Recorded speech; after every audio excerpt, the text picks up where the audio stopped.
welcome. My name is Martin Berger. I'm an academic at the University of Sussex, and I'm also a verification consultant. This is my company. If you need a processor verified, please let me know. And I'm describing joint work that I've done mostly with my now former PhD student Mojtaba, who is here, but also with Nathaniel Fijalkov from France, with Jacobo Jacobacci, and with Philip Gorinsky. And the overall theme is grammar inference, but on GPUs. I have now attended quite a few talks here, and they're mostly with presenting a lot of theorems. My talk today will not have theorems, and that's partly because I do care very deeply about complexity theory. However, I think the existing complexity theory, that which we tell our undergraduate students, the kind of P versus NP type problems, is, in my opinion, these days misleading. Okay, we do theory not for theory's sake, but because theories tell us something. For example, they tell us whether an algorithm is feasible or not. And the ideology of computational complexity, as we teach it to our students, is, okay, feasible means polynomial. And that is nowadays really deeply misleading. And the results that we're having, I think, point in that direction. And what is really missing is an understanding of how to incorporate parallelism, and how to incorporate that which is actually expensive on modern computer hardware, which is moving data from memory to the processing units and back. That is essentially what costs the thousands of cycles. The actual compute, the addition, multiplication, that is basically free. Such a new form of complexity theory doesn't exist, but what the work I'm presenting today can be seen as a kind of empiricism that gives more urgency, that hopefully gives more urgency towards developing in the future such a form of complexity theory. I usually start this talk with a kind of mini lecture in computer architecture and computer hardware, but I decided not to do this because this is more a audience that is interested in natural language processing. So what I will do is more a shallow paddle rather than a deep dive of the motivations that led to this work. And I really like interactive talks. So please, at any point in time, if you have a question, if you have a suggestion, do interrupt me. Yeah, so as you know, Transformers deep learning based methodology is now dominating machine learning. I would like to also make the FLAN community aware of program synthesis, because I think it is now at least competitive, and actually I think it's more than competitive with LLMs at learning simple languages, at inferring simple grammars. We also have a competition at CodeLab that I invite you to participate in. And my hope to have bringing about a new form of complexity theory I've already mentioned. Okay, so quick history. When I was an undergraduate, there was tons and tons of approaches to artificial intelligence, Bayesian methods. My professors loved genetic algorithms, and there were lots more. But now, as you all know, there's just deep learning. And the obvious question is why? And there's a maybe not fully agreed upon, but widely agreed upon bitter lesson, which Rich Sutton has expressed, which is that leveraging computation is the most effective method in AI, and for some reason transformers do this really well.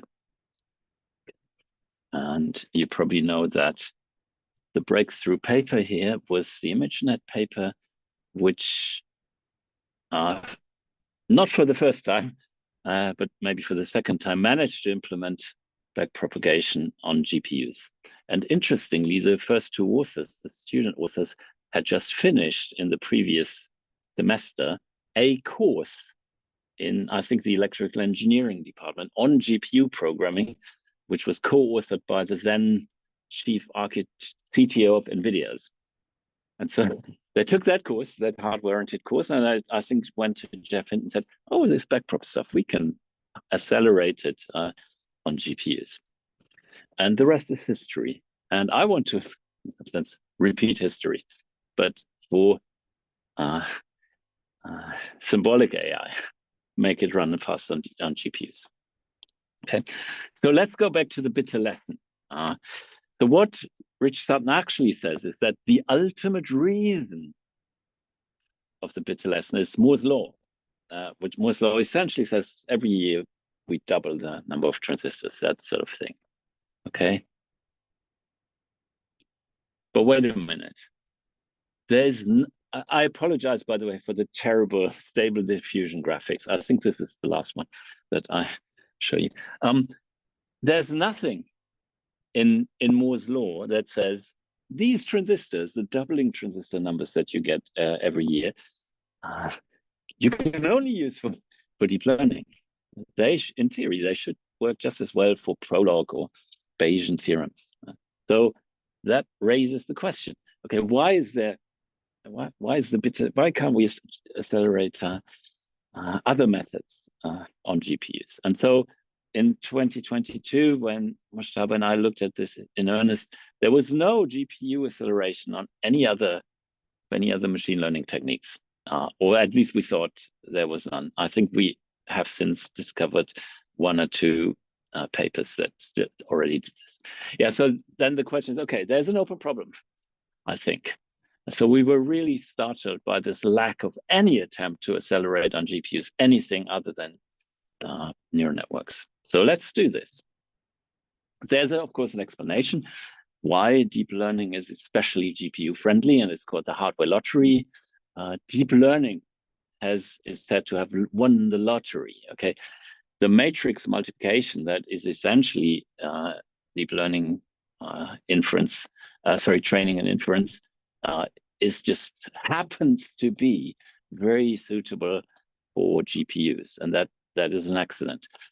If I had time and could give you a mini lecture on computer architecture, I would say it's not a lottery. There's a very, very clear reason to do with semiconductor physics that this is the case. And it will not change in the future. Actually, the reasons why GPUs can accelerate deep learning, they will become more and more severe as transistors shrink and shrink. Okay, but I was still very unhappy with this because deep learning is really imprecise and inscrutable. On the other hand, from playing with all sorts of program synthesis, and I will explain, don't worry, I will explain what deep program synthesis means in a minute if you haven't come across it. But program synthesis in the small, when I implemented it on my laptop, it was very, very precise, okay? And everything was very explainable because I was using logical formalisms, but it was running only on a CPU, so I couldn't scale it. Okay, so let us analyze why, in a little bit more detail, why deep learning is GPU friendly.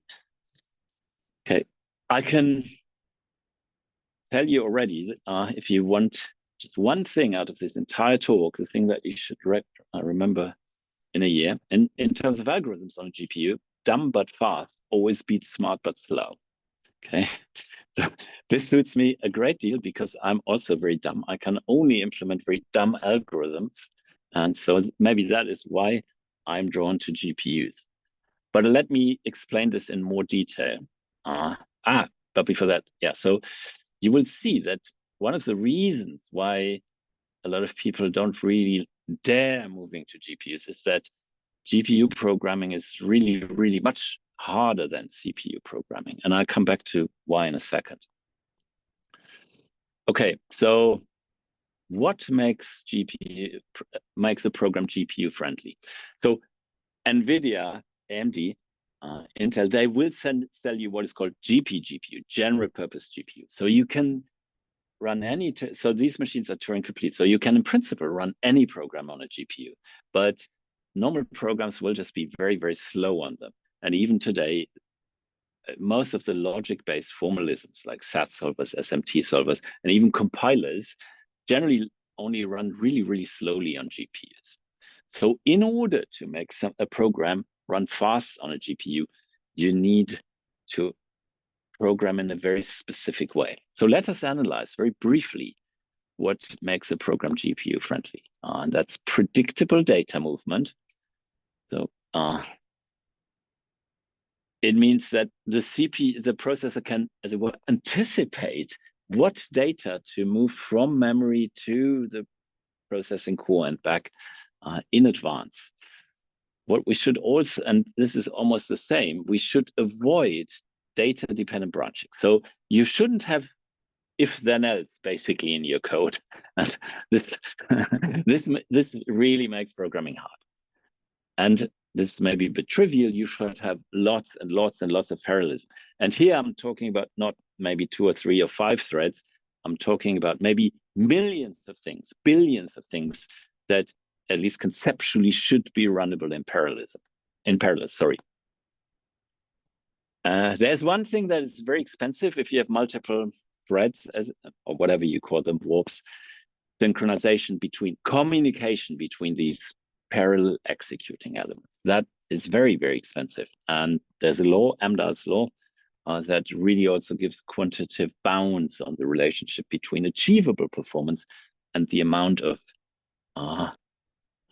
speed up and synchronization. So, okay, so this is a very small number of requirements. Let's look what matrix multiplication basically does here. So as you know, neural networks basically matrix operations. So let's look at the first one, predictable data move. Okay. Unfortunately, I can't highlight. Let me see if I can get to highlight this somehow. No, unfortunately, but you can imagine. Okay, you've learned you take a row and a column. And it's very, very clear. If the processor knows where the data is in memory, then it can anticipate very easily, okay, where are all the row elements? Where are all the column elements? So the data can be streamed, as it were, from memory to the processing core. So this one, yeah, works really well. And if you think about how this goes, you multiply 1 and 7, you add it to 2 times 9, you add that to 3 times 11. Okay, there's no if then else in there. There's no data-dependent branching. So nothing that could surprise the processor. And the parallelism is also crazy, okay? Every element in the target matrix can be computed independently. So if you have a very large matrix, 10,000 times 10,000, you have a really crazy large amount of parallelism. And you can effortlessly saturate all the compute elements. It may sound a bit crazy, but getting enough parallelism is actually often a really major problem in many algorithms. And then most of your GPU cores sit there and do nothing. And that is not ideal. And yeah, to compute the different matrix elements, you don't even need to synchronize at all between the different row and column things. So, and that is really why matrix operations and hence deep learning runs really well on GPUs. Okay. And because it's that matrix multiplication and also, of course, matrix addition is really dumb and really simple. So what is dumb? So dumb, yeah, as I said, avoid if then else, avoid synchronization, avoid unpredictable data movement. And smart is the opposite. So if you used like me to normal programming, you always think, I have this clever hack here. If the number is a prime, then I do this. If it's divisible by 15, I do that. Okay. On CPUs, that may save you some time, but all the cleverness comes at a price, and it will really slow you down on a GPU. But this thing that you cannot do if then else makes programming very, very hard, because if then else seems like absolutely vital in programming. Okay, so after this preparation, I would like now to address the question program synthesis on GPUs, because when we started, there was no program synthesizer for GPUs. But what is program synthesis? It's these days a quite vague term, and nobody fully agrees on what it means. But I would say it's the algorithmic generation of programs, logical formulae, combinatorial objects from specifications. And we have four crucial axes. So the first one is, what is the input? So how do we specify what we want to see at the end? What is the search space? So all learning, as you know, is some kind of search. And the exact nature of how we present the search space has vast implications on the performance of the search mechanism. And then there's the question of search mechanism itself. And here, the key distinction is something like, is it some kind of local search, like gradient descent, or is it some kind of global search, like bottom-up enumeration, or some combination thereof? And then there's the question of, what do we get out at the end? And that is not necessarily the same thing as the search space, but it could be in principle. Let's do a bit of history. Hang on, before I do that, let me, okay, this is even a preparation for history, because program synthesis, I would say, was invented twice. I was not around to be able to say it was independently invented, but it was invented twice. And one of them was where the specification is by formula. So you give a logical formula that tells you what you want to see at the end. And the other one, which is more relevant in this talk, is you give a bunch of examples. And grammar inference is programming by examples. So you give a bunch of strings that you want to be accepted by the grammar, and you give a bunch of strings that you want to be rejected by the grammar. Okay, so and this is really, here's an example. Can any of you imagine what kind of function this formula specifies? So let's assume x and y range of integers, and f is a function from integers to integers.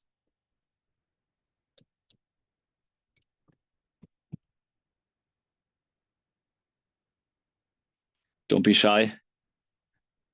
I wouldn't be able to work it out when, but I know what the answer is. So.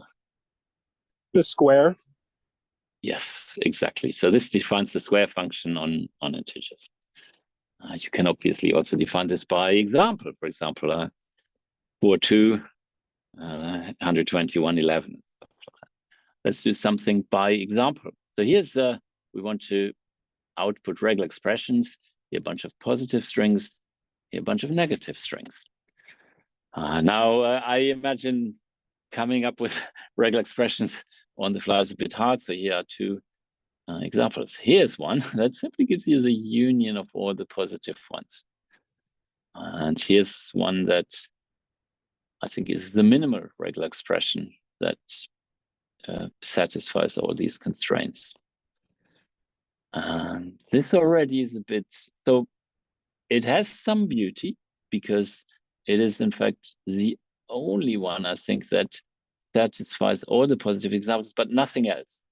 But it is probably not really what we have in mind, because some usually programming by example, we want some good generalization. Okay, so this solution can be said to be overfitting on the examples. And in order to avoid overfitting, we put some additional constraints into the search process. And machine learning, you usually call this maybe regularization, whereas the program synthesis community generally likes to find the minimal things such that blah, blah, blah. So you need some notion of size, some notion of cost function. Okay. And here's the first, I think, time program synthesis was invented. We have someone in the Discord chat who goes under the name of Alonzo Church, so maybe it was the same person, I don't know. So this is from 1962, and what Alonzo Church wanted is he wanted to take this logical circuits that basically Claude Shannon systematized, but he wanted to specify them by logic and then convert the logical formula into a circuit. that is still a very, very important field and in processor design, because ultimately you want to turn the processor specification into actual logical circuits that you do put on silicon. And the size of the circuits has a huge impact on the cost of printing a chip. So this is a very, very active field today in 2024 with huge, huge economic ramifications. I think programming by example comes from this paper. This comes from the Chomskyan linguistics tradition. And as you all know much, much better than me, for Chomskyan linguists, the question has been, an important question has been, how can little babies from just a small number of examples of a language and maybe some even smaller number of counterexamples learn a grammar, do grammar inference? And I think this is Mark Gold's PhD work. And he studied this for a kind of spherical cow with just regular grammars. Of course, human language is not regular, but regular grammars are simple enough that he could in 1967 prove some theorems about this. And then in 2011, there was so program synthesis was considered, a neat idea, but dead because, okay, all the obvious algorithms, there's some kind of brute force search, so it doesn't scale. And then in 2011, a company from Seattle added a feature called flash fill to a product that you probably all know. Let me just share this marketing video so you get, for those of you who haven't seen flash fill before. It will just be a couple of seconds. Because this is programming by example.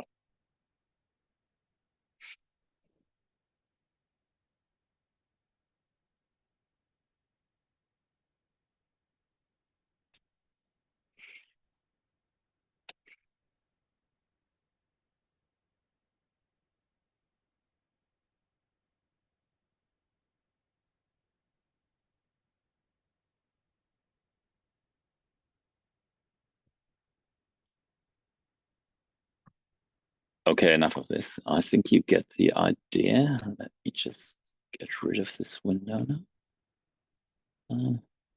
And go back to my slides. Does any of you know, does any of the audience not know why Microsoft put this into, how this feature came about?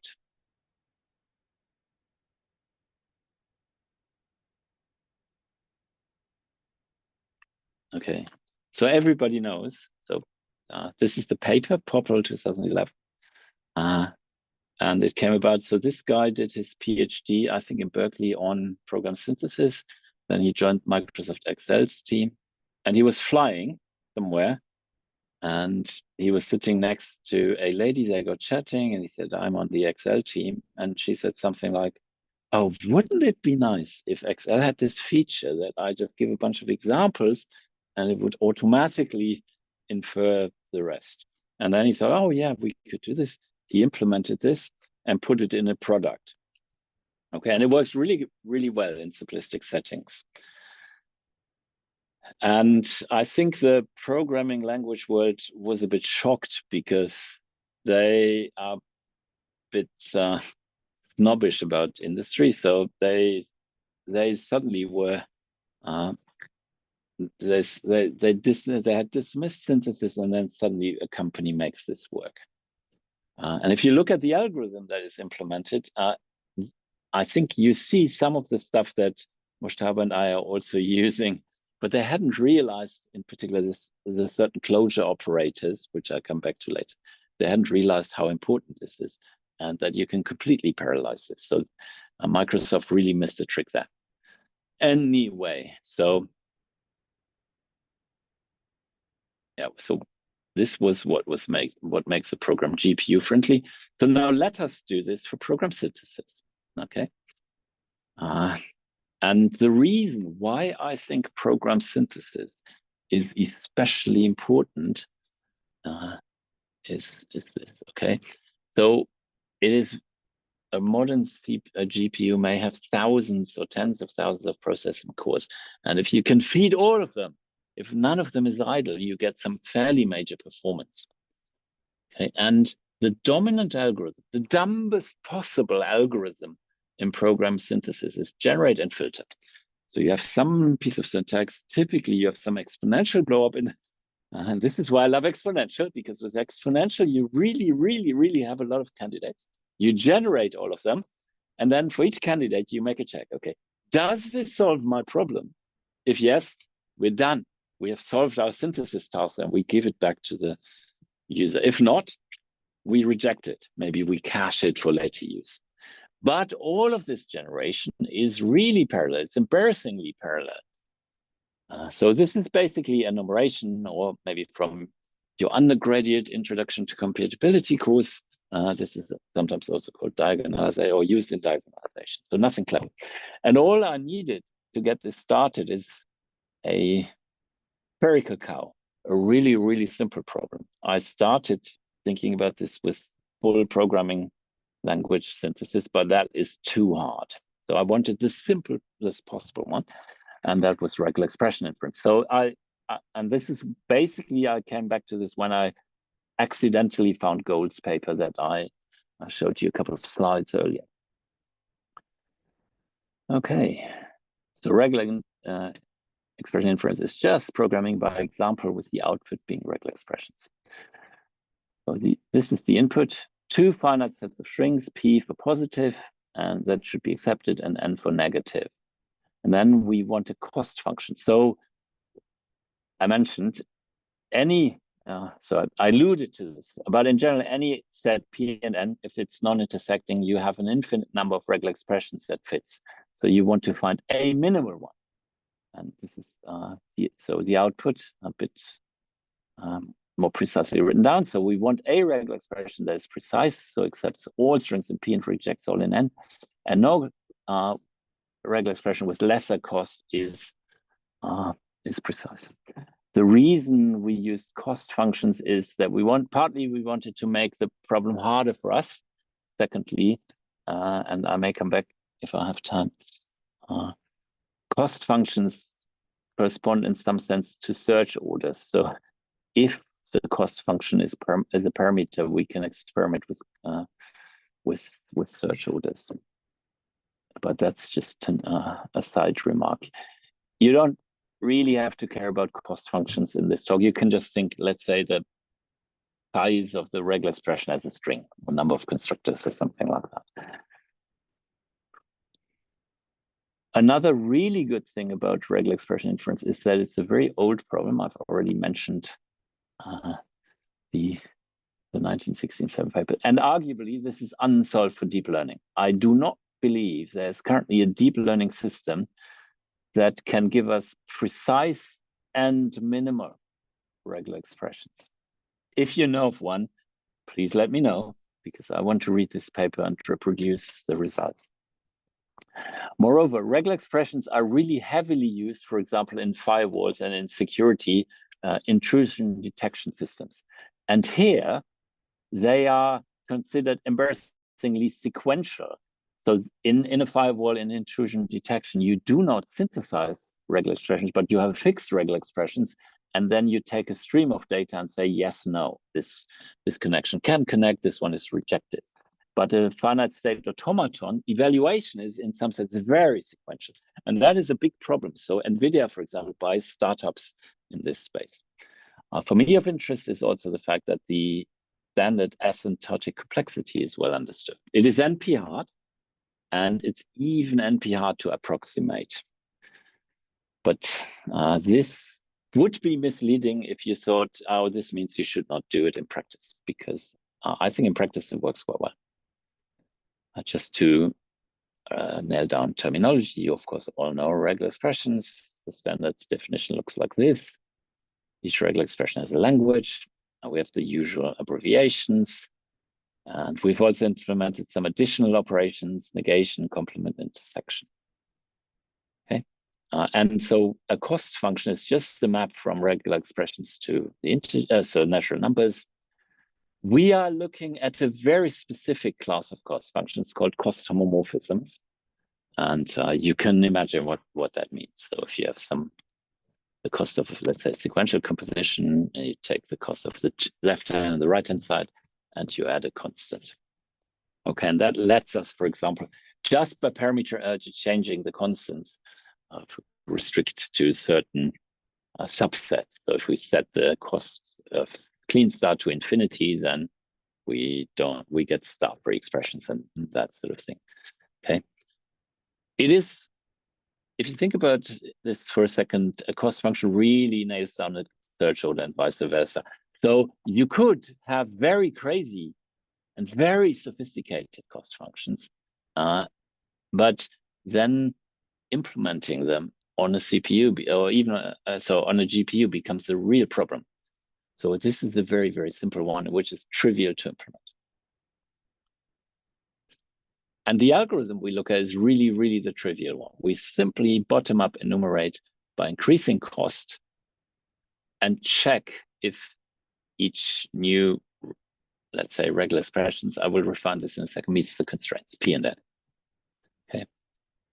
How do we make this GPU friendly? So the first thing, and this is in my earlier slides about what is program synthesis, I made a distinction between what is the search space and what is the output. The output is regular expressions, but as the search space, we do not use regular expressions because it's really wasteful. It's not, if naively implemented, it's not at all space efficient because we represent naively a regular expression as an abstract syntax tree, and that's a pointer structure. The pointers may each be 64 bits wide on a standard implementation. And that is way, way, way, way, way too much information. So we're not really using those 64-bit pointers. And contains check then needs a tree walk, which is incredibly slow. Its pointers also tend to be non-local, so the processor cannot anticipate well which data to get next. But by far, in the long run, the worst problem is the redundancy of syntax. Okay, each regular expression is denoted, each regular language, I apologize, is denoted by infinitely many regular expressions. For example, this one and this one, they denote the same languages. So this redundancy really makes a naive use of regular expressions as search space infeasible. And here's a mathematical conjecture I have for you. So you can define the cost of a regular expression, the cost of a regular language to be the cost of the corresponding regular expression that accepts it. And I think that, and then you can ask, at each new cost level, what is the density of new regular languages that we haven't seen before? And I conjecture that the density in the limit of uniquely new regular languages is converging relatively swiftly to 0, because the regular operators like clean star, they, even if the input is a unique regular language, it may produce something that has already been seen before. So novel regular expression, that is my, novel regular languages, this is my conjecture, are extremely rare if you produce them with regular expressions. Okay.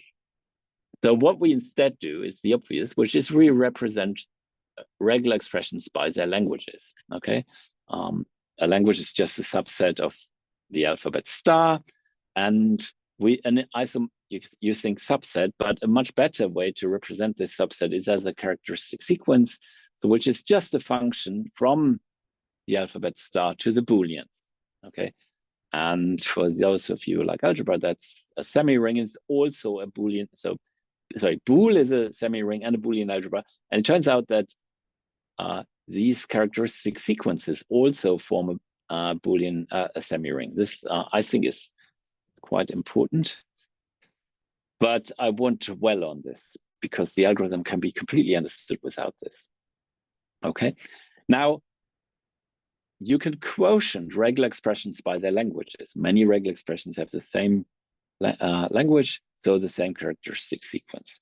And so as a first idea, we could use the search space of regular expressions quotiented by there by characteristic sequences, by languages. Okay, but one problem is that this, of course, this one is still infinite, so we can't really represent it in a computer. But in our search problem, we really only care to classify correctly the strings in P and N. So the minimal information is, we could quotient regular expressions by the strings in P and N. Okay, and here's an example. Let's say this. We have our. Sorry, I can't highlight the images I have embedded in my presentation. I'm sorry. So we have positive and negative strings. You can imagine that. Okay, let me see. So this is a finite set because P and N are finite, and we can put a total order on this set. Actually, we can put a total order on this one as well. But let's assume we have a total order on this, and then this function becomes a bit vector. So the ith element is just is one if and only the ith element in this order is in the characteristic function order. So for this example, the one here, so here's a bit vector 1 1 0 0 1 0 1 0. The green ones are in the characteristic function. The red ones are not. Okay. However, there's a small problem here, which is that this is not big enough for a compositional construction of our search, the candidates representing regular expressions in our search space, because let's give an example. So let's assume we have already constructed R1. Oops, sorry, I apologize. We have already constructed the R1, R2, and now oops, hang on here. This was not intended. Now we want to construct the sequential composition of R1 and R2. We now need to go through any string in P and N and check if it's in R1 sequentially composed by R2. And that means we need to find split points, any split point of 1 0 1 1, and check if the left-hand side is in R1 and the right-hand side is in R2. So if we split like this, empty set and then followed by 1 0 1 1, that's fine, because the empty string is in P and N, and 1 0 1 1 is also, actually no, there's a bug in here. Why is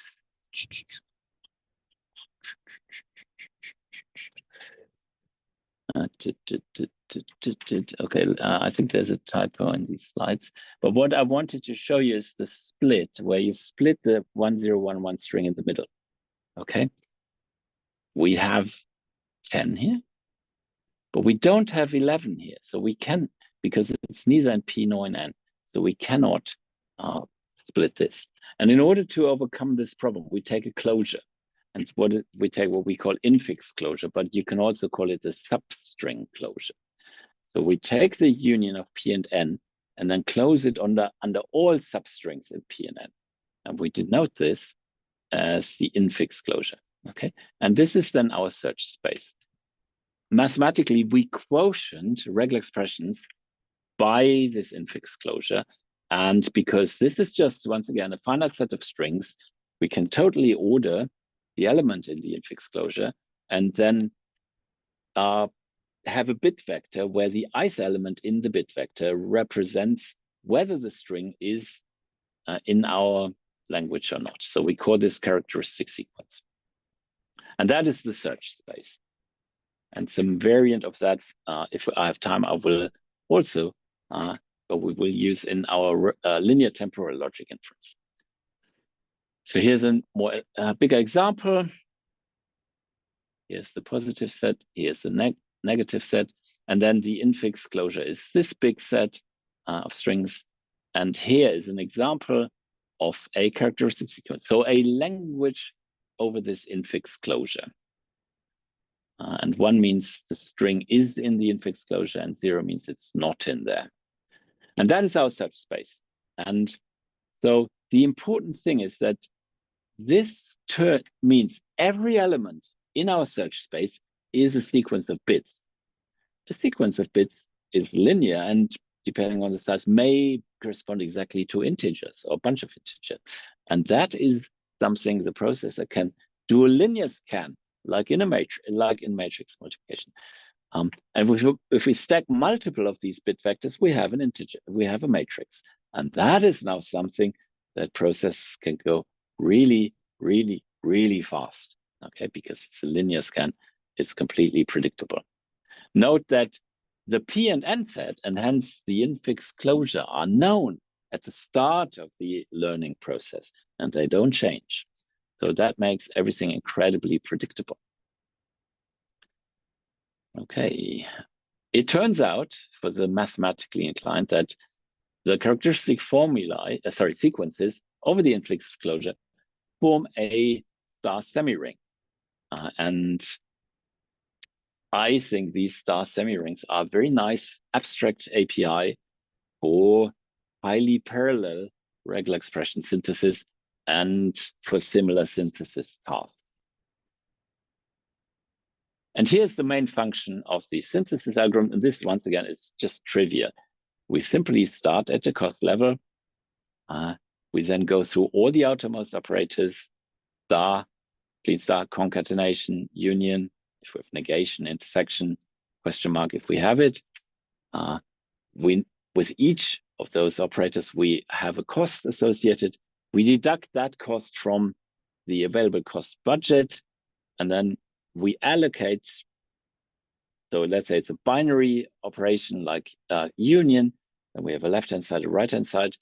We split the remaining costs into all possible ways of 2, and then recursively get the candidates of those costs. They must be lower, so we have already constructed them. And in order so that we don't have to recompute them every time, we use a language cache. So whenever we have constructed a characteristic sequence, we put it in a language cache. That way, we can reuse all the candidates we have seen. Okay, so and the language cache is really, really important because of the explosive growth of synthesis candidates. The language cache just stacks up those characteristic sequences representing regular expressions, and they're all the same width. So it really is a matrix. With each of those characteristic sequences, we also associate some metadata, which allows us at the very end, when we have finally successfully synthesized one, to return a regular expression. So remember, the search space is these characteristic sequences, these bit vectors, but we need at the end once construct a regular expression. Okay. Here's the pseudocode, how we take these characteristic sequences and construct new from old. I think I'm beginning to run out of time, so I will not go into detail, but I would like to draw your attention to line 15, where we have a uniqueness check. So all the operations we do here are completely local. That means very little complex communication has to be done by the GPU. So it's very, very, very parallel. Once again, this is the beauty of exponential growth, because we really, really are not short on parallelism.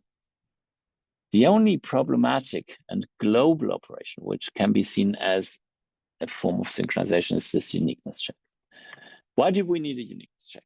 And this goes back to the mathematical conjecture, which is that you almost never see new regular languages, okay? None of the regular operators, and I think that is also true if you go up the Chomsky hierarchy, preserves unique. So almost everything we synthesize has been seen before. And if we would naively cache everything, the language cache would just immediately be swamped by repetition. So what we do instead is, whenever we construct a new one, we check if we've seen it before, which means, and this looks incredibly wasteful, we compare essentially the new regular representation of a regular expression with all the previous ones we've seen. And that's quickly becomes billions. And we only admit the new one into the cache, language cache, if it's really new. Otherwise, we throw it away. And so this essentially means we almost throw almost everything away. But this is really important for scalability, because otherwise, as I said, the cache would just contain repetition. Okay, but this is a very expensive operation because it's a global operation. And it is, if you profile the code, it's by far the most expensive operation. Okay, so this is the algorithm. It's really conceptually very, very simple. And of course, now we need benchmarking. There's the tool called AlphaRegex. We compared with that. It was considered the state of the art before, but it's some from academic teams. So we found that those benchmarks were way, way, way too easy for us. So we made our own larger benchmark suite. And so what we did is we implemented, or Mashtaba implemented the algorithm twice, once on a CPU and once on a GPU, and we saw roughly 1000x speed up.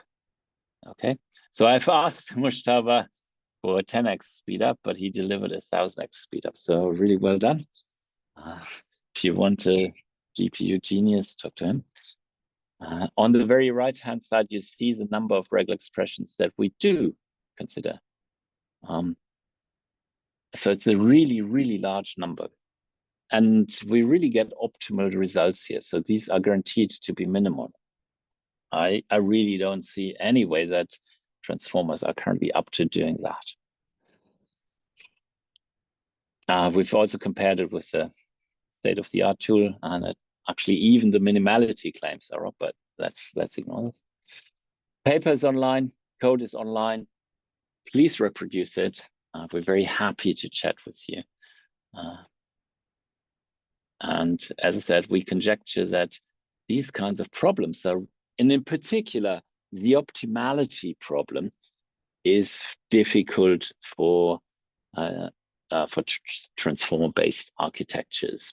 Okay, and we think this could be an interesting yardstick for quantifying machine learning progress. Okay, it gives so various ways of measuring, and so of course correctness. What fraction of the PNN set is correct? This is of course not new, but I think the question, how far is the learned representation from the minimum, is an interesting and very easily measurable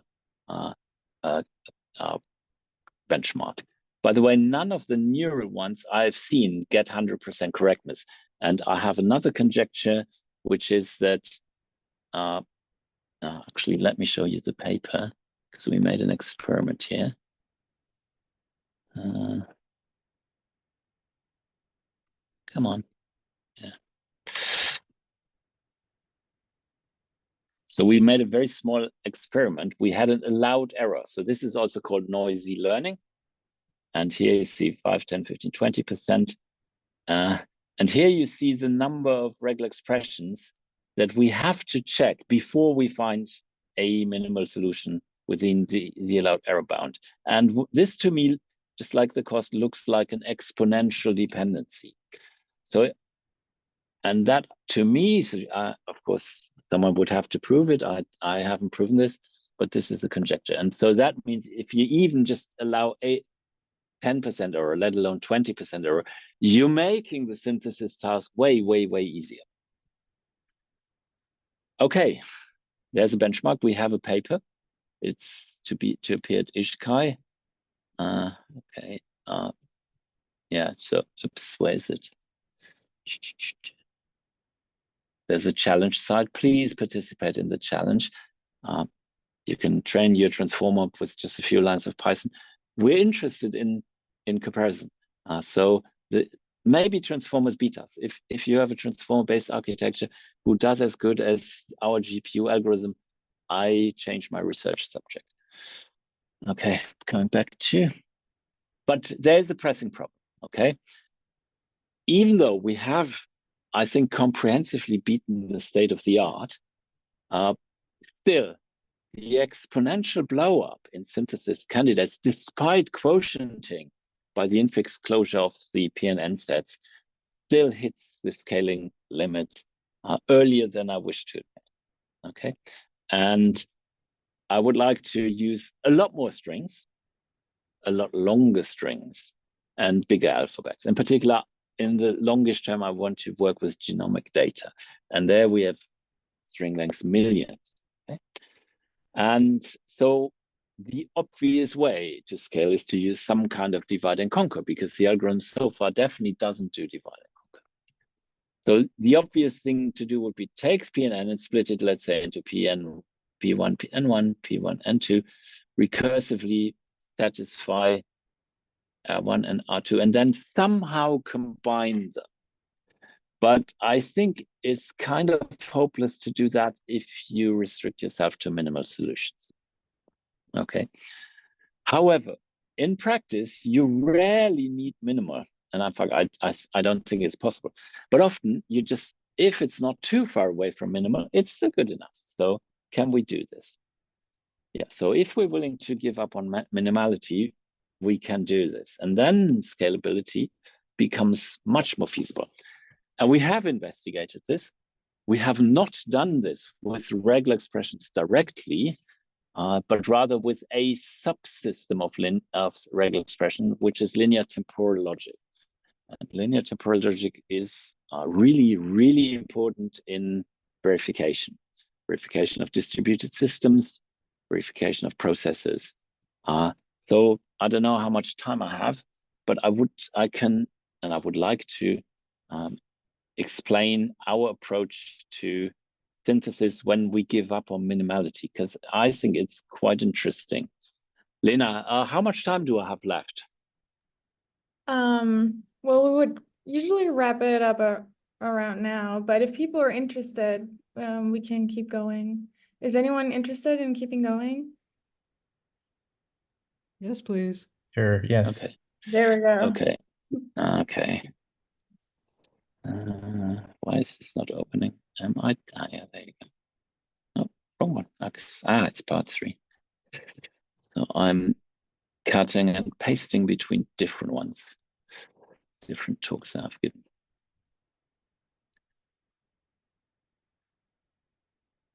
For those of you who know Verilog, the process specification, Verilog assertions are some syntactically sugared version of linear temporal logic. It's a logic for specifying properties on finite or infinite strings.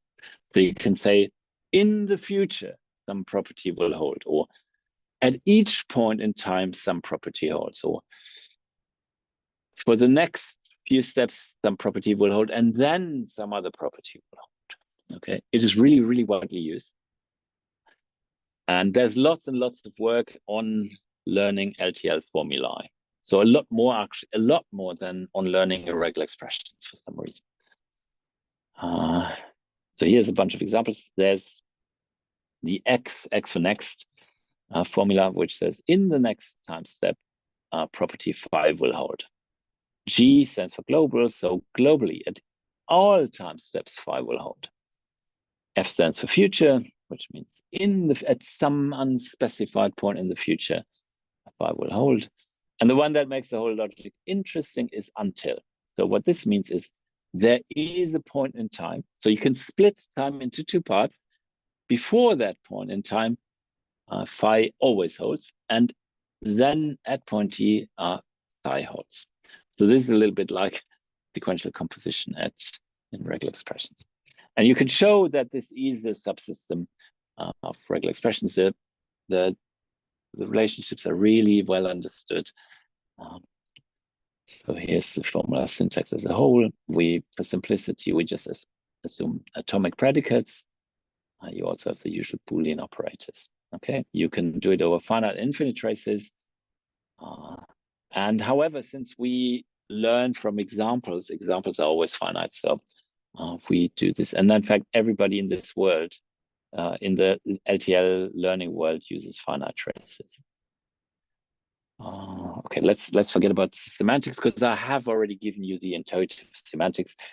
From what I've told you, you can work out these details yourself. It's very trivial. Okay. What is important is that, because LTL, at least the way I have presented, is future looking. So this amounts to the semantics being suffix closed, if you think about this, and this becomes very important in a second. If you want theorems, campus theorem, that tells you the equivalences to other formalisms. The problem is set up in the same way. You have two sets, P and N, of what they call, in this world, they call it traces rather than strings. And you want a formula that is sound. So all traces in P are accepted, all traces in N are rejected. And you want it minimal.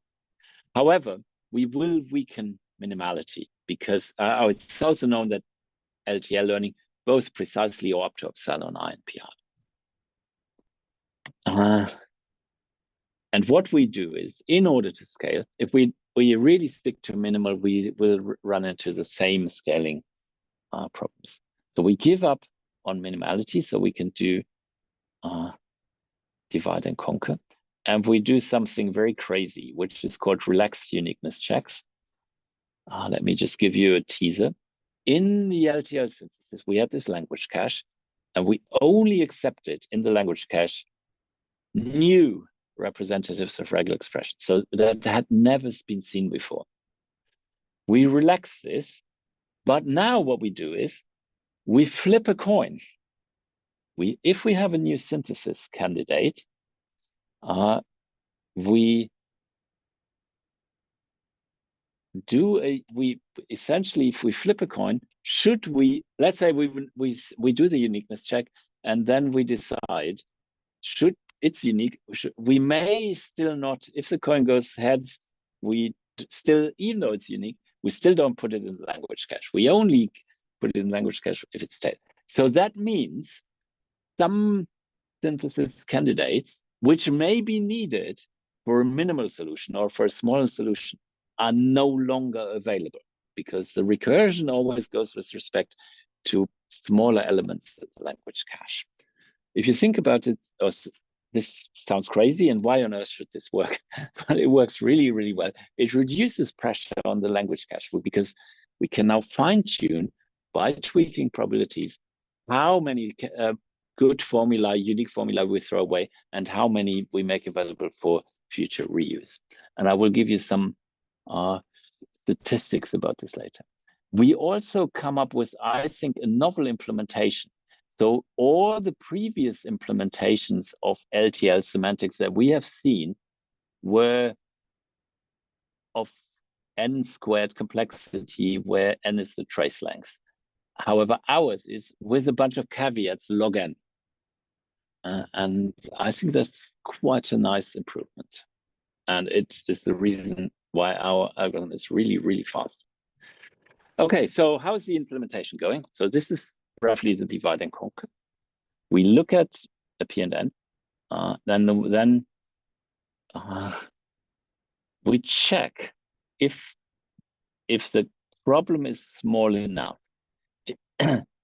If it's small enough, we solve it directly. So we solve it brute force, bottom up, and minimal. Okay, so we essentially use the algorithm with a bunch of small modifications that I have shown you for the regular expression learning. So we get a minimal solution.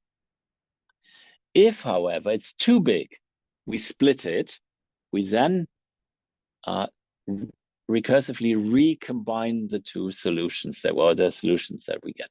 And there we lose minimality. Okay, so how does this splitting work? Let me just show you the E strategy. So we have P and N set. We split it now into 4 sets. So P1, N1, into 2. So P1 and N1 and P2 and N2. But we make 4 recursive calls. So we learn P1, N1 and P1, N2, and then P2, N1 and P1, N2. And if they all succeed, we return this formula. And if you think a little bit about this, So because we have n1 here and n2 here, this conjunction forces that we correct on the whole n here. And also, and because we have P1 and P1 here, and P2 and P2 here, this disjunction forces that we also get the positive sets correct. But this is not minimal. For example, phi 1, 1 may logically imply phi 1, 2. And this is where we lose minimality, or one of the places where we use minimality. We could use the theorem prover here at the end and ask, hey, theorem prover, hey, Z3, can you minimize this formula? But unfortunately, there is, to the best of my knowledge, no good theorem prover that deals with large LTL formula. Anyway, so we have some refinements of this strategy. And I also mentioned this relaxed uniqueness check. I will not give you semantics, but I will show you some measurements because I think they are really quite surprising. So first, let me do a comparison with existing work. So the most interesting one may in fact be this one. So the column here is our implementation. This is the Scarlet tool, which is the state-of-the-art tool. And one of the authors of this paper is also an author of this one. And here is the size of the P and N set. Okay, so the biggest one, the biggest specification the state-of-the-art tool could learn is really small, and it takes like forever. We take sub-second. So this is basically startup latency for the GPU. And we also find a much, much smaller formula. Okay, and all the other stuff here, the state-of-the-art tool runs out of memory, so cannot solve it. We can go way, way bigger. And the only way we stopped at 2 to the power of 18 formulae is because the tool we were using to generate meaningful benchmarks basically became unfeasibly slow. So whereas we can solve this in under a minute, I think our tool can go quite a bit higher. Okay. And then there's the craziness of that's the last thing I want to show you, the craziness of the randomized, not the relaxed uniqueness check. Okay, so the way we do the random thing is, of course, we use pseudo randomness, and the way we do this is by hashing. So we take the data, the P and N set, and then hash away. So we hash it to, let's say, k bits. And the biggest k we use is 126 bits, and the minimal k we use is 0 bits. So by the size of and then after we have hashed, we compare with the entries in the language cache. So the formula we have already seen. And they, of course, also hashed. And so by hashing, by throwing away information, the more information we throw away, the more likely we make it that we falsely say, okay, we have seen this formula before. And now before we did this empirical experiment, I would have expected that the more information you throw away, the more the formula size increases. So because it may be that you're throwing away a small formula which is needed in a minimal solution or in a small solution, but there may be a bigger sub-formula that does the same thing. But what we're seeing is this, okay? We see an extreme phase transition. So essentially every test case that we looked at goes directly from minimal, we synthesize a minimal formula, and then we have a phase transition, and then we run out of memory, out of time. There essentially does not seem any other possibility. And you know what? I have absolutely no idea whatsoever why we're seeing this extreme phase transition. This is really, really the opposite of what I expected. So it seems to be the case that maybe linear temporal formula have some kind of redundancy, but why this phase transition, I have no idea. And if any of you has a spare physicist that they want to, that I can borrow for a while, I want someone to analyze where this phase transition comes from. Yeah, and that, ladies and gentlemen, is, let me switch back to, there's many things that we can do. I want to generalize this to other symbolic AI problems. And I think this is going to be usable, the algorithm already in existing, let's say, regular model checking tools for that are used in industrial practice. And yeah, so for me, one of the messages from this empiricism that I've shown you is that really we desperately need a form of computational complexity theory that is aware of parallelism and is aware of cost of data movement. And with that, I thank the audience. There's a bunch of papers. Please look at our code. Please reproduce it. We're very happy to help you. We're also really interested in collaborating with others. If you have any questions, please go ahead.